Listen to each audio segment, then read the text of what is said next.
Hello বন্ধুরা, তোমাদের সকলকে স্বাগত জানাই আমার এই চ্যানেলে। আজ আমরা শিখব সেল বায়োলজি অর্থাৎ কোষ বিভাজন সম্বন্ধে বা কোষ সম্বন্ধে।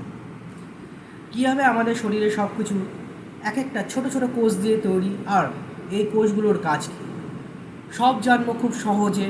ভিডিওটি মন দিয়ে দেখো আর পড়াশুনো হবে মজাদার। তো আমরা প্রথমেই জানবো কোষ কী। প্রথমে আসি মূল কথায়। কোষ হলো জীবের গঠন ও কার্যগত একক, অর্থাৎ কোষ ছাড়া জীবজগৎ কল্পনাই করা যায় না। একটি ছোট কোষে যেমন আমাদের ডিএনএ থাকে, তেমনি শক্তি উৎপাদন, শক্তি বর্জন, খাদ্য হজম সবই হয় কোষের ভিত্তিতে। আমাদের শরীরে দু ধরনের কোষ দেখতে পাওয়া যায়, একটি হলো ইউক্যারিওটিক, অপরটি হলো প্রোক্যারিওটিক। তো আমরা জেনে নিই যে এই কোষগুলোর অংশগুলো আর কী কী থাকে। তো ইউক্যারিওটিক কোষে অনেকগুলো অঙ্গাণু থাকে, যেগুলো আমরা আলাদা আলাদাভাবে কাজ করে, যেমন cell membrane, nucleolus, mitochondria, ribosome, Golgi body, endoplasmic reticulum. তো আমরা কোষের অংশগুলো সম্বন্ধে যখন জানলাম, তখন তাদের কাজ সম্বন্ধে একটু একটু করে জেনে নিই। তো প্রথমেই আসি সেল মেমব্রেন থেকে। কোষের বাইরের দেওয়ালে, যা ভেতর ও বাইরে আদান প্রদান নিয়ন্ত্রণ করে। এটি তার মানে সেল মেমব্রেন কি, সেলের যে বাইরের আবরণী থাকে সেটাকেই আমরা সেল মেমব্রেন বলব। নিউক্লিয়াস, নিউক্লিয়াস হলো শক্তি মানে হচ্ছে কোষের মস্তিষ্ক। আমাদের যেরকম ব্রেন রয়েছে, তো সেলের তারও একটা ব্রেন রয়েছে, এবং এর মধ্যে থাকে কি ডিএনএ, যা আমাদের গঠনগত ও কার্যগত একক। এর জন্য আমরা নিউক্লিয়াস হলো আমাদের মাথা, সেলের মাথা। এবার আসি মাইটোকন্ড্রিয়া।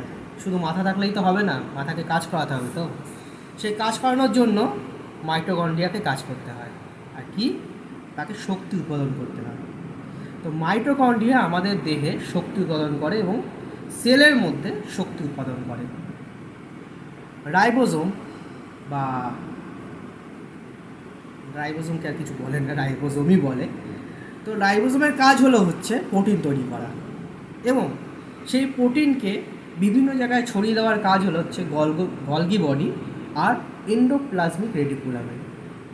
কোষের ভিতরে প্রোটিন আর ফ্যাট পরিবহন ও প্রসেস করে। তো এই গেল হচ্ছে কোষের অংশগুলো। এবার আসি কোষ বিভাজন কেন হয়, কী কারণে হয়, সব জানবো এই একটাই ভিডিওতে। তো শরীরের কোষগুলো কীভাবে গঠন হয়, এর উত্তরই হচ্ছে কোষ বিভাজন। কোষ বিভাজন যদি না হয়, তাহলে আমাদের শরীরের গঠনই হবে না। তো কোষ বিভাজন সেটি দু প্রকারের হয়, একটা হচ্ছে মাইটোসিস এবং অপরটি হলো মিওসিস। সাধারণ কোষ বিভাজন হচ্ছে শারীরিক কোষ যে গঠন হয়, সেটি হয় মাইটোসিস কোষ বিভাজনের মাধ্যমে, এবং আমাদের যে জনন কোষ, সেই জনন কোষ সেটি যখন বিভাজিত হয়, সেটি হয় হচ্ছে মিওসিস কোষ বিভাজনের মাধ্যমে। তো বলে রাখি, মাইটোসিস এক কোষ থেকে দুই কোষ এরকমভাবে কোষ বিভাজন করে, আর মিওসিস হয় হচ্ছে চারটি বিভিন্ন রকম কোষের, মানে একটি কোষ থেকে চারটি ভিন্ন রকমের কোষের সৃষ্টি হয়।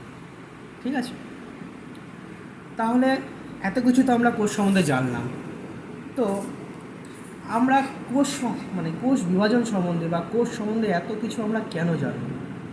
আমরা এই কারণেই জানব যে সেল বায়োলজিকে যদি আমরা বুঝতে পারি, তাহলে আমরা জানতে পারবো যে কী কারণে ক্যান্সার হচ্ছে, ওষুধ কীভাবে কাজ করছে, যে আমরা প্রত্যেক দিন ওষুধ খাচ্ছি বিভিন্ন রোগ ব্যাধির জন্য, সেই ওষুধগুলো আমাদের শরীরে কীভাবে কাজ করছে, সে প্রত্যেকটা জিনিস আমরা জানতে পারবো এই সেল বায়োলজি সম্বন্ধে জানলে।